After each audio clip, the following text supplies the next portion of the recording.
No room left. The rain battered the windshield, a relentless drumbeat that drowned out the thudding of my heart as I gripped the steering wheel.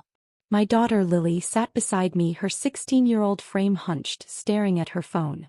I'd just dropped her at my parents' house, expecting their usual warmth, hot cocoa, a creaky guest bed and stories of their youth.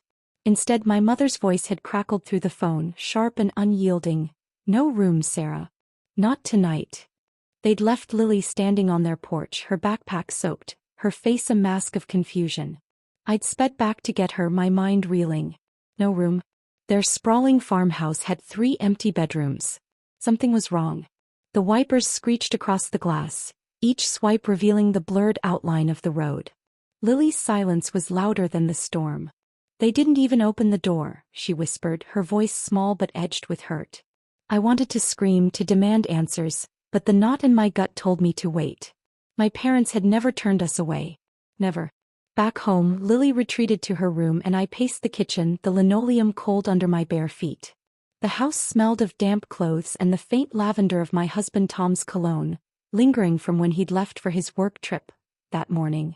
I poured a glass of wine, hands trembling, and dialed my mother again. No answer. My father's phone went straight to voicemail.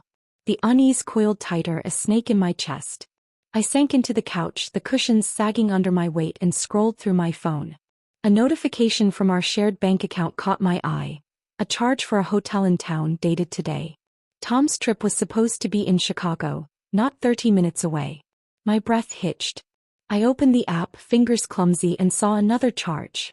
A florist yesterday. No flowers had arrived here. The room spun, the wineglass sweating in my hand. I told myself it was nothing. Tom was dependable, the anchor to my chaos. He'd been distant lately, sure. Late nights, vague texts, but he'd never betray me. Not after 18 years. Not with Lily to think of. I swallowed the doubt, but it clawed its way back up. I drove to my parents' house the next morning, the sky bruised with clouds. Lily stayed home, still shaken. The farmhouse loomed, its white paint peeling like old skin. I knocked, my knuckles stinging against the wood. My mother answered, her face pale, eyes darting. "Sarah, you should have called." "You didn't pick up," I snapped, my voice sharper than intended. "Why'd you leave Lily outside? What's going on?" She hesitated, her lips parting, then closing. "It's complicated." Her voice was a thread unraveling. Complicated how? I stepped closer, the porch creaking under my boots.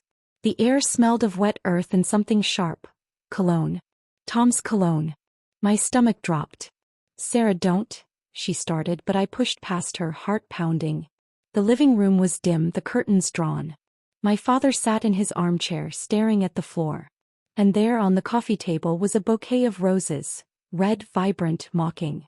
"Whose are those?" My voice trembled, barely audible. My mother's eyes welled up. "Sarah, please.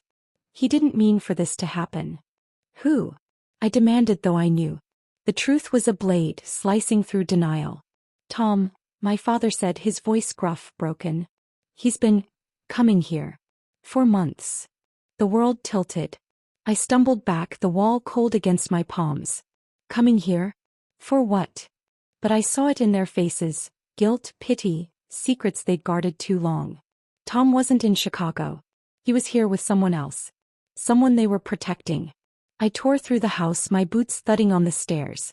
The guest room door was locked, but I heard a muffled voice, Tom's voice. I kicked the door, pain shooting up my leg.